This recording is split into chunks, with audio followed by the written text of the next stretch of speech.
Hello and welcome to Cinematic CYBERWAVE by Noizefield Instruments. In this video I'd like to show you all functions and features of the library. We will start with the main section and later we will see all the other sections: the motion sequencer, the advanced sequencer and arpeggiator, the envelopes, and finally the effects section. We might even have an Easter egg, but let's wait. First, let's have a look on the mixer section. You can see there are 3 layers. These contain different sounds. Let me disable layer 2 and 3 and just have a listen on layer 1. Alright, this is a very basic wave. With this slider you can control the level of the specific layer. Then we have a panorama knob and a power button, which turns on and off the specific layer. So let me enable layer 2. Let's have a listen. And number 3.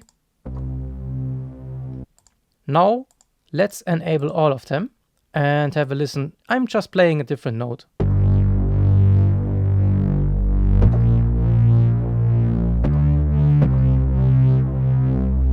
By the way, here on the right side, we didn't cover it yet, but here you see a cutoff knob. With this one, you can just control the cutoff frequency. Let's play around.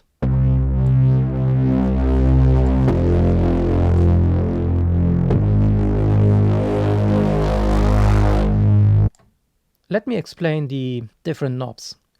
We have a volume, pan and filter knob. These ones are controlling how much of the LFO will be affected for volume, panorama or filter. But before I show you this, let me explain also these 3 knobs here on the bottom. We have a phase knob. This knob controls the phase offset of the layer 2 and 3. It only works at least when layer 2 is also activated.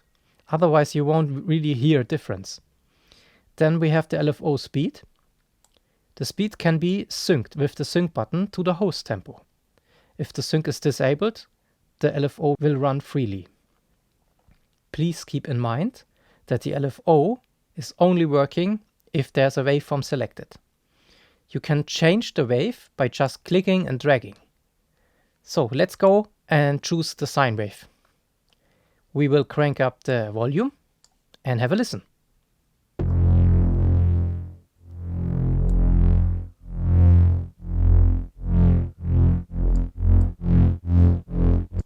Okay, sounds more like a tremolo, and it actually is. But what happens if we change the phase? Let me crank this also up. So you can see there's 240 now. This means that layer number 2 is offset by 120 degrees and layer number 3 by another 120 degrees, which results in 240. This is also represented here in the graphics. Let me play again. Let's turn down the speed. Let's crank up panorama. So now you can hear that the sound moves through the panorama, and even the shape, or let's say the tonality, is changing because we are switching basically between these 3 layers in a very smooth way because of the sine wave.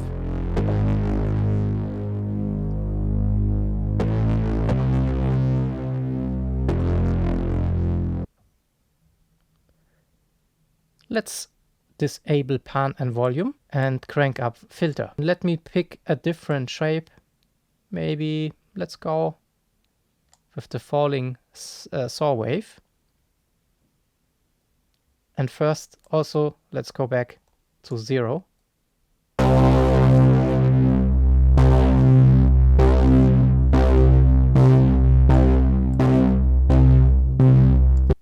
This is pretty obvious. You can create some rhythmical things with that. Alright, let's again start with increasing the phase. I think this explains it very much. Sounds like an arpeggiator, right? But in reality this is just because of the phase offset. So each of these waveforms which are offsetted affects the volume, or let's say the filter in this case, of these layers. Alright, let me see what we can do here.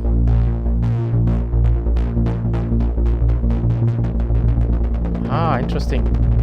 As you can see, the LFO can even reach audio rate, which is really nice.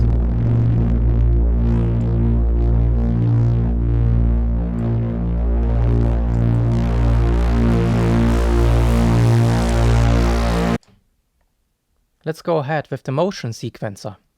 You can go there by just clicking here on the motion label. What you can now see is there are two different effect slots, let's say.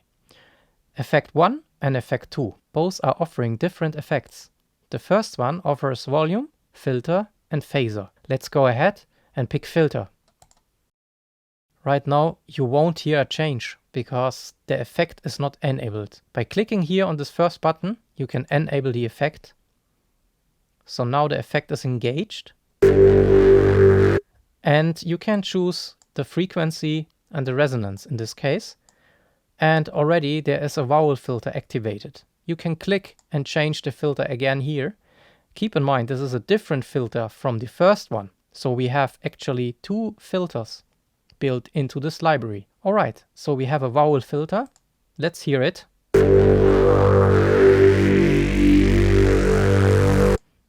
Let's turn down the resonance. Okay, what else can we do? By clicking on the first triangle, you can engage the first sequencer line.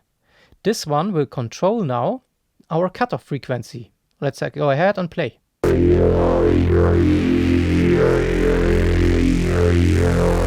You can change sequences by this sequencer preset.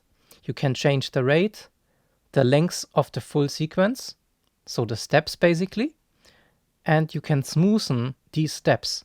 If you turn it off, the steps will be very hard and sometimes a bit clicky. Let's play again.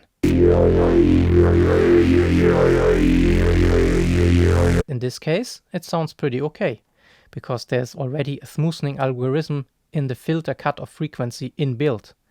But some effects will sound different if you disable the smoothing. Anyways, let's go ahead. We have also a second line. The second line will be engaged by clicking on the other arrow, which is indicated by this number 2. And it turns red.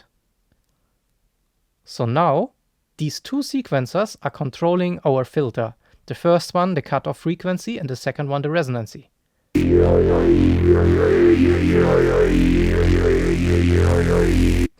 This was the first effect slot. Just keep in mind you can disable it and change the effect to a phaser, for example.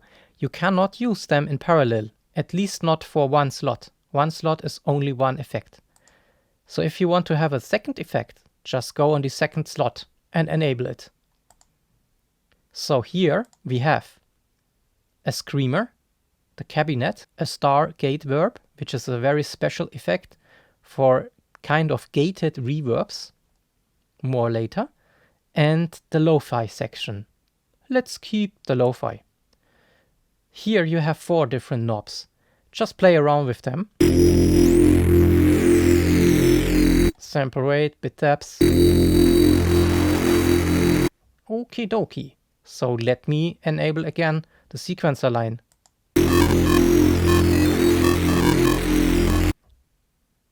By the way, if you haven't realized, there is this dice icon which can randomize the steps. So if I'm not happy with my result, bam, here we go. And again. And again. Okie dokie. Last but not least, we can again enable the smoothing, and it will result in a different sound.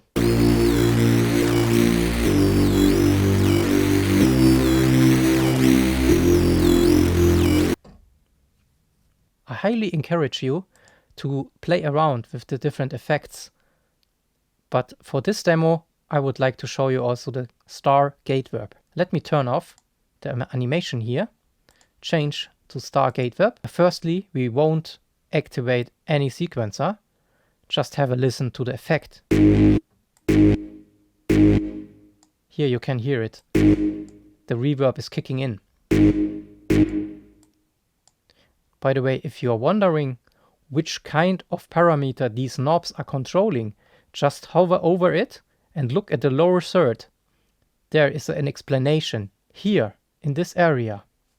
So, for example, this one is the reverb pre-delay, or this one is the reverb dampening. And here I don't like the smoothing, because sometimes if the reverb kicks in on a specific step or note, that can be sound very interesting.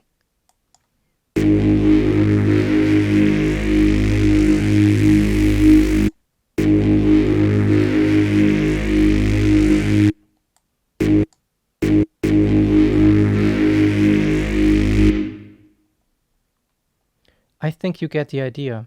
This is way more obvious if the notes are more staccato and not one single note. So let's go ahead and jump to the sequencer/arpeggiator page. We have a classic arpeggiator, but it's way more than that. I think it can be easily renamed to sequencer because it has a lot of sequencing capabilities. First, let's go over all the knobs. The first knob, called Fix Velocity, sets the velocity to the value which is here in the volume sequence and ignores the inputted MIDI note velocity value. The next one is MIDI through. It just spits out the MIDI note you are playing. Then we have an arpeggiator mode here on this side. You can choose between several different arpeggio modes, up, down, up and down, and so on and so forth. There's even several random functions, and you can use chords, so it plays chords. It basically sequences chords. Then we have a rate, the number of steps, the length of each individual step, then the main arpeggiator knob. If it's turned off, you won't hear the arpeggiator, so it's disengaged. We have 4 different modes. We have an on-off mode, so this is just playing if I play the note. Then we have an hold mode, so just have to play one note and it holds it. And we have an hold plus, where you can add additional notes to the sequence. So very advanced.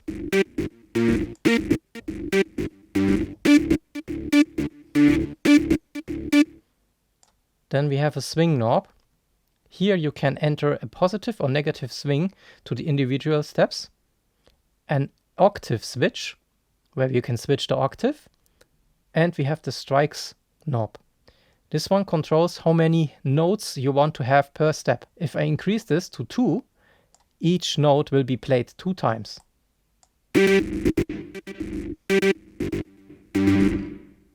As you can already see, length and octave are controlled by the sequencers, like in the motion sequencer. So you can't change the value here. You have either disable the length knob here. So this sequencer is now disabled. Now you can enter the length via turning the knob.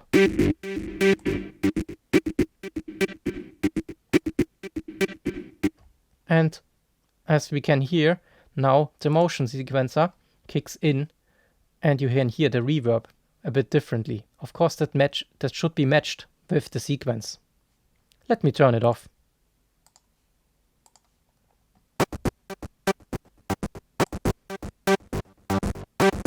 So basically what this means, you can enter for each step a different length value, and therefore you can create some very interesting patterns.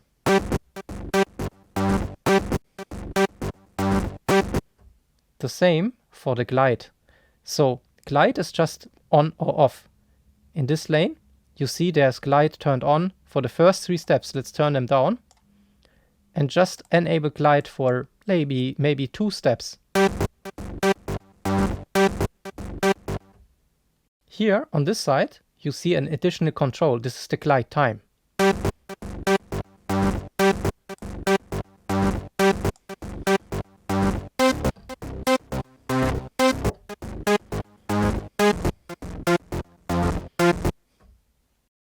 There's even for each line the dice icon, again, you can randomize all these different lines, which results in different sounds.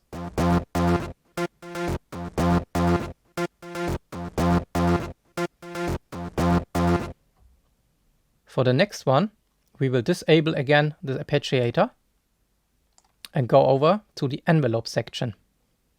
This is pretty much an easier page. You have a volume envelope, a filter envelope, and a pitch envelope with curve, attack, decay, sustain, release. Curve affects only the attack, so the attack curve basically. On the filter envelope and on the pitch envelope, we need to engage the envelope amount, otherwise we won't hear an effect. The envelope amount knob goes into a positive and a negative direction. Let's start with the volume envelope. By decreasing the sustain, we can make the sound more shorter. And we can increase the attack time, which fades the sound basically in. Let's increase again sustain and engage the filter envelope. Here again you have a cutoff and resonance control. These one are in sync with the main page here. Basically that's the same filter. You can enable and disable of course the filter here, but yeah, we have already enabled it. So let's decrease the attack time, increase the decay time.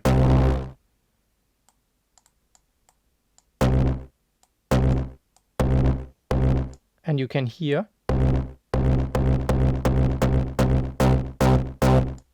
that the filter is affected. By increasing the attack, the filter gets faded in.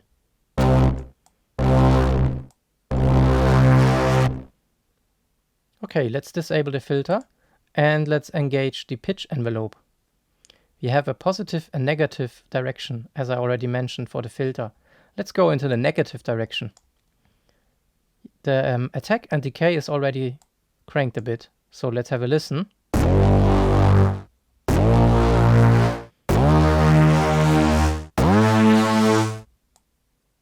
Let's crank it again.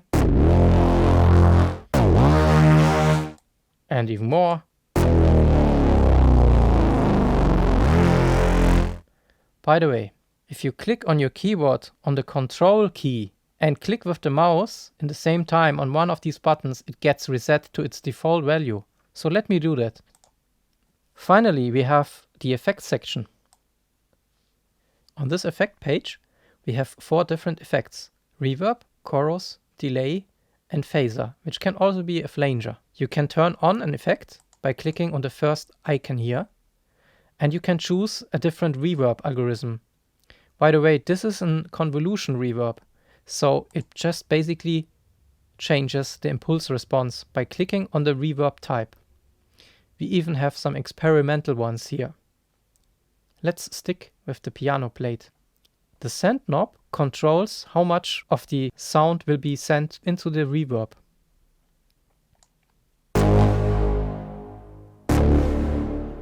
Then we have a pre-delay and a size.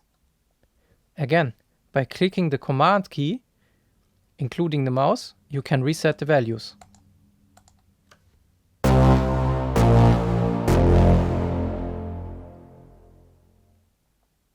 By clicking on the dice icon, you can completely randomize the effect parameters. It even changes the impulse response. Let's go ahead and select chorus. Again, you see the send knob. These are all the same, but the parameters of the effect will change from effect to effect. Again, we can engage our fantastic randomizer here.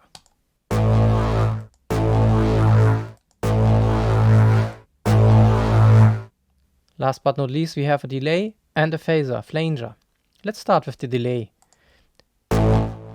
We can change the sync, the time, feedback, dampening, and how much of the sound will be spread into the stereo field with this panorama knob.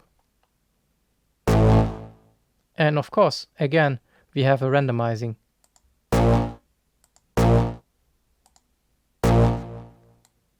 Let's engage feedback.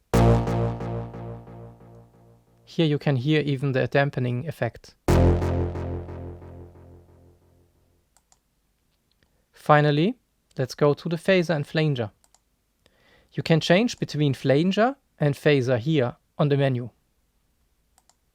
Depending on which effect is chosen, the color knob is removed.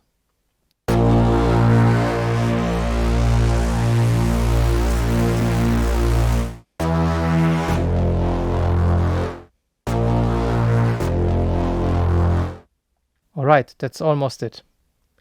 But let's round it up and engage several things in parallel. I'd like to play around with the filter here. We have to turn it on. Remove the sustain. And we engage the sequencer.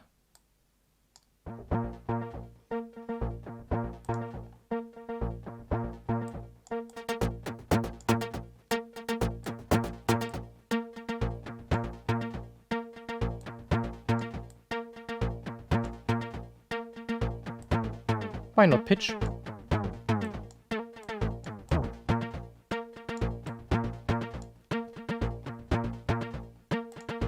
Let's enable the motion sequencer.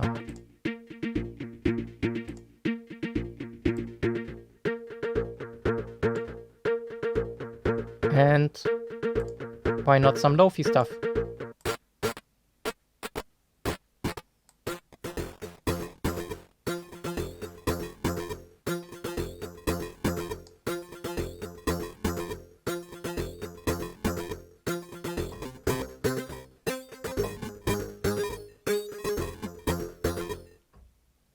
But that's not the end. Alright, we need some reverb for sure.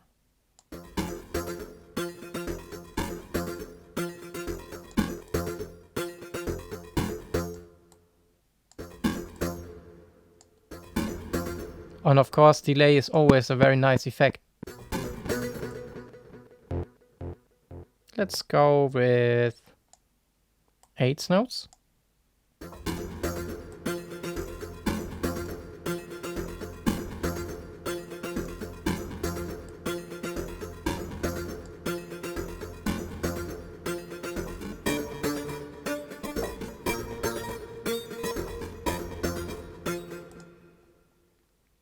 Finally, we even have two things to explain. First, the Modwheel. Sometimes the Modwheel changes several parameters. You can basically just learn them by clicking on one of these icons on this Learn MIDI control. Once you click and toggle the Modwheel on your keyboard, this will be learned. If we engage the Modwheel, you can see this by the representation of the graphics here. So let's learn the filter. Learn, move. That's it.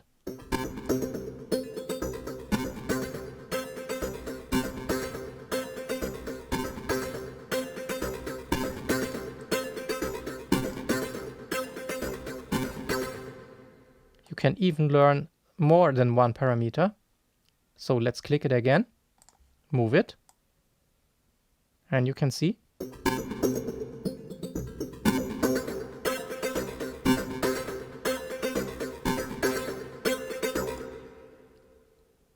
So, last but not least, there's a little Easter egg. If you click here on this little icon, you can enter the developer mode, where you can enable portamento. It's a polyphonic portamento. In this patch it doesn't really make sense, but let me try anyways.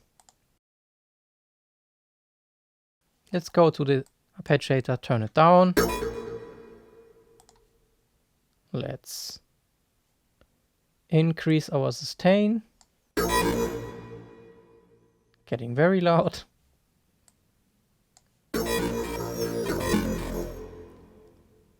And increase the portamento time.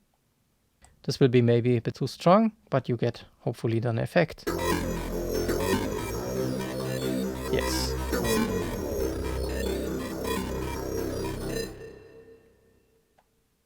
Alright guys, that's it for the moment. Thank you very much for listening. I hope you enjoyed it. Please like and follow and subscribe. See you in the next one.